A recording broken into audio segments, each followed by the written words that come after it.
ভাবুন, যদি কারো সন্দেহ হয় যে একটা বাড়িতে কল সেন্টার খোলা হয়েছে, সেই কল সেন্টার থেকে হচ্ছে কি পাড়া প্রতিবেশী সন্দেহ হতে পারে। সন্দেহ হয় না যদি কোনো পুলিশ কর্তার বাড়িতে কল সেন্টার খোলা হয়, তখন সবাই ভাবেন পুলিশ কর্তা যখন নিশ্চয়ই ভাবনা চিন্তা করেই দিয়েছেন, ভাড়া দিয়েছেন কল সেন্টার খুলতে, সেইখান থেকে জালিয়াতি হবে, প্রতারণা হবে, কে আঁচ করেছিল। ওই পুলিশ কর্তা নিজেও বুঝতে পারেননি যে কত বড় জালিয়াতি হচ্ছে, লক্ষ লক্ষ টাকার জালিয়াতি হচ্ছে তার বাড়িতে। সেখানে সাইবার ক্যাফে, মাফ করবেন, সেখানে কল সেন্টার খুলে সেখান থেকে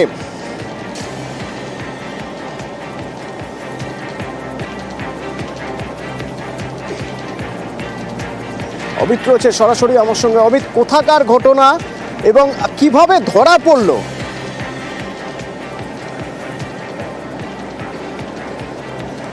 দেখো, পাঁশকুড়া থানাতে দিন কয়েক আগে এক পৌর অভিযোগ করেছিলেন যে তার ব্যাংক অ্যাকাউন্ট থেকে 5 থেকে 6 লক্ষ টাকা খোয়া গেছে, দফায় দফায় তিনি প্রতারিত হয়েছেন।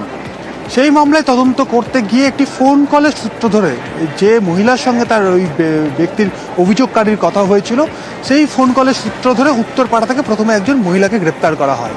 সেই মহিলাকে গ্রেপ্তার করার পর পুলিশ তার পরিচয় জানতে পারেন, তিনি আদত একজন টেলিকলার এবং তিনি বিভিন্ন সময় বিভিন্ন ব্যক্তিকে ফোন করতেন, ফোন করে বন্ধুত্ব বা আলাপ পরিচয় করতেন। অর্থাৎ কোনো ব্যক্তি একাকিত্বে ভুগছেন কিনা, তার কোনো বন্ধু লাগবে কিনা বা বান্ধবী লাগবে কিনা, বা তিনি কোনো ফিজিক্যাল রিলেশনশিপে যেতে চান কিনা, এই ধরনের টোপ দেওয়া হতো এবং অনেকে ফোন কেটে দিতেন আর অনেকে সেই টোপে বা সেই ফাঁদে পা দিতেন।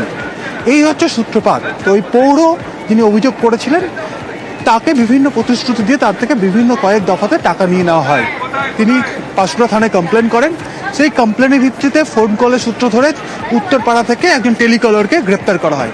তাকে জিজ্ঞাসাবাদ করে বা তাকে জেরা করে দমদমের 2 নম্বর গেটের কাছে এই কল সেন্টারে হদিশ পাওয়া যায়, যার মালিক ঘনশ্যাম হালদার, যাকে ইতিমধ্যে গ্রেপ্তার করা হচ্ছে পাঁশকুড়া থানার তরফে। এবং গতকাল সেখানে অভিযান চালানো হয়। সেখানে অভিযান চালিয়ে 17 জন টেলিকলারকে ডিটেইন করা হয়েছে বা আটক করা হয়েছে পুলিশের তরফে, যাদের মাধ্যমে বিভিন্ন ব্যক্তিকে ফোন করা এবং ফোন করে বিভিন্ন টোপ দেওয়া। অর্থাৎ সুন্দরী মেয়ের সঙ্গে বন্ধুত্ব তারা করতে চান কিনা, কেউ করলে কি ধরনের তারা সম্পর্ক চান, এবং আস্তে আস্তে এক একটা সময় এই পদক্ষেপগুলো এগোতে থাকে এবং কেউ যদি তাদের সাথে সহমত হন, তারপরে কিন্তু টাকা নেওয়ার খেলা কিন্তু শুরু হয়। এইভাবে বিভিন্ন ব্যক্তিকে প্রতারিত করা হয়েছে এই কল সেন্টারের মাধ্যমে, এবং সেক্ষেত্রে বিভিন্ন টেলিকলারকে এখানে কাজে লাগানো হতো এবং ঘনশ্যাম হালদারকে ইতিমধ্যে গ্রেপ্তার করা হয়েছে। পাঁশকুড়ার ব্যক্তি ছাড়াও এদের দ্বারা কারা কারা প্রতারিত হয়েছে সেই বিষয়টা এক্সামিন বা খতিয়ে দেখা হচ্ছে পুলিশের তরফে। সব মিলিয়ে এখানে টেলিকলার ব্যবহার করে এই ধরনের বেআইনিভাবে বিভিন্ন মানুষকে প্রতারিত করা হতো, বিভিন্ন ফাঁদ ফেলে বা প্রেমের ফাঁদ ফেলে প্রতারিত করা হতো। এই তথ্য কিন্তু উঠে আসছে পুলিশের তরফে। ধন্যবাদ অমিত। একদম দেখা যেত না, মানে এরা আসতো এট এ টাইম, কেউ আসতো না। আমারই ঘরের পাশে ইদানিং জানলাগুলো বন্ধ করে রাখতো।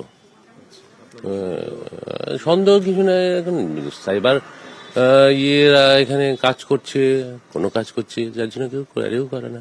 না, কোনো ডিস্টার্ব না, অফিসের মতনই থাকতো। কোনো বাইরে খুব একটা ডিস্টার্ব যে হতো তা না, যা করতো ওরা ঘরের মধ্যেই।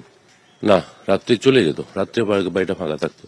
মানে জেনারেলি চোখে পড়েনি কোনোদিন রাত্রে রয়েছে কেউ, অনুভব করা যায়নি। তো আমিও এসেছি রাত্রি 10টায়। তখন পুলিশ সিজ করেছে, তখন 12টা, 11:30, 12টার সময় আমাদের সব অ্যারেস্ট করে নিয়ে গেছে।